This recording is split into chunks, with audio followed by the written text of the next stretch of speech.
Teman-teman sekalian, apa kabar? Semoga kalian semua dalam keadaan sehat dan bersemangat ya. Hari ini kita akan membahas topik yang sangat menarik dan penting dalam sejarah kekristenan, yaitu Konsili Nisea tahun ke-325. Nah, konsili ini bukan sembarang pertemuan biasa loh. Ini adalah momen yang sangat krusial yang membentuk dasar iman Kristen seperti yang kita kenal sekarang. Jadi, apa sih sebenarnya yang terjadi di Konsili Nisea itu? Mengapa konsili ini begitu penting? Dan apa dampaknya bagi kita sebagai orang Kristen di masa kini? Yuk, kita bahas bersama-sama. Pertama-tama, mari kita lihat latar belakangnya. Pada awal abad keempat, muncul seorang pendeta bernama Arius di Alexandria, Mesir. Nah, Arius ini mengajarkan sesuatu yang cukup kontroversial. Dia berpendapat bahwa Yesus Kristus bukanlah Allah sejati, melainkan ciptaan tertinggi Allah.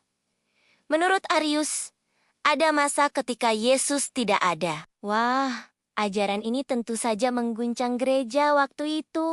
Coba bayangkan, jika Yesus bukan Allah sejati, apa artinya bagi iman Kristen? Ini bukan masalah sepele loh. Teman-teman, ajaran Arius ini menggugat keilahian Kristus yang menjadi inti dari iman Kristen. Kalau Yesus hanya ciptaan, meskipun yang tertinggi, bagaimana dia bisa menebus dosa manusia?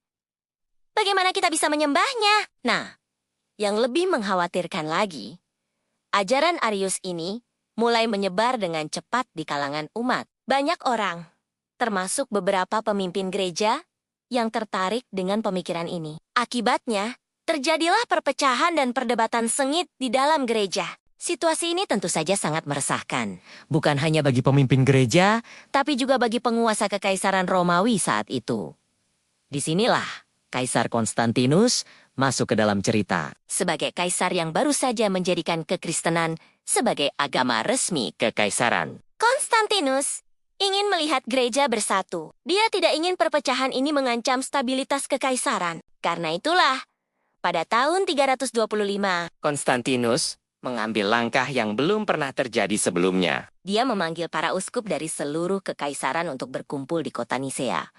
Bayangkan, betapa serunya suasana di Nisea waktu itu. Ratusan uskup dari berbagai penjuru dunia berkumpul untuk membahas masalah teologisis yang sangat mendasar ini. Di satu sisi, ada Arius dan para pendukungnya. Di sisi lain, ada Athanasius, seorang diaken muda dari Alexandria yang dengan gigih membela keilahian Kristus. Perdebatan berlangsung sengit. Masing-masing pihak mengajukan argumen berdasarkan kitab suci dan tradisi gereja. Tapi akhirnya, mayoritas uskup sepakat untuk menolak ajaran Arius. Mereka menegaskan bahwa Yesus Kristus adalah Allah sejati, sehakikat dengan Bapa. Keputusan ini kemudian dirumuskan dalam sebuah pengakuan iman yang kita kenal sebagai Credo Nisea.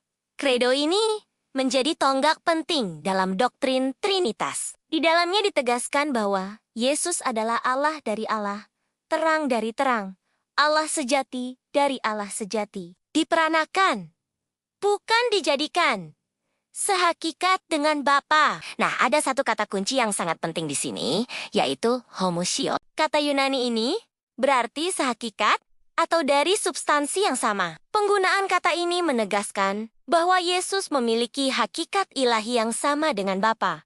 Menariknya, hanya karena satu huruf saja, makna kata ini bisa berubah drastis. Ada kelompok yang mengusulkan kata homoiousios, yang berarti mirip hakikat. Kelihatannya sepele ya, cuma beda satu huruf, tapi dampak teologisnya sangat besar.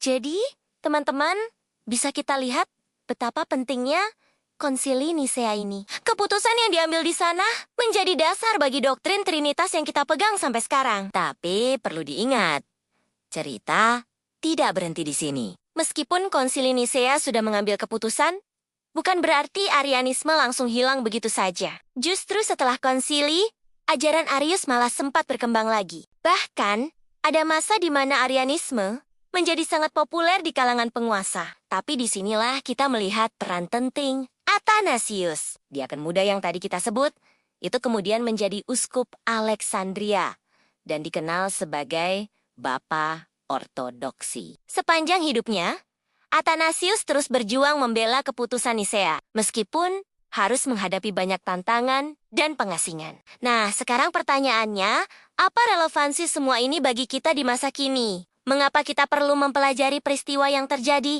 hampir 1.700 tahun yang lalu ini? Pertama, Konsili Nisea mengingatkan kita betapa pentingnya memiliki pemahaman yang benar tentang siapa Yesus Kristus. Ini bukan sekadar perdebatan teologisis yang abstrak, tapi menyangkut inti iman kita. Jika Yesus bukan Allah sejati, maka seluruh bangunan iman Kristen akan runtuh. Kedua, kita bisa belajar dari semangat para bapak gereja dalam membela kebenaran. Mereka rela berdebat, berkorban, bahkan menghadapi penganiayaan demi mempertahankan ajaran yang benar. Bagaimana dengan kita?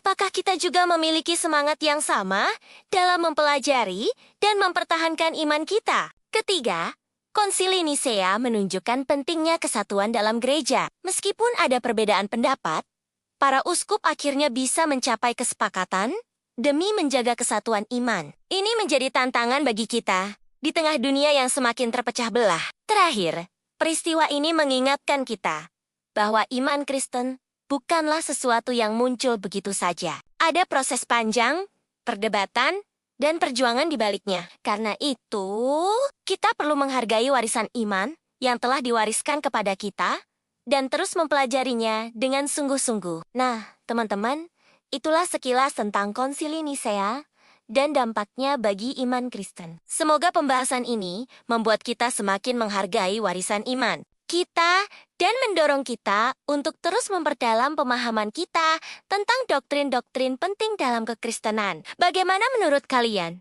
Apakah ada hal-hal yang masih membingungkan? Atau mungkin ada pengalaman pribadi yang ingin kalian bagikan terkait topik ini? Jangan ragu untuk bertanya atau membagikan pendapat kalian ya. Sampai jumpa di pembahasan berikutnya.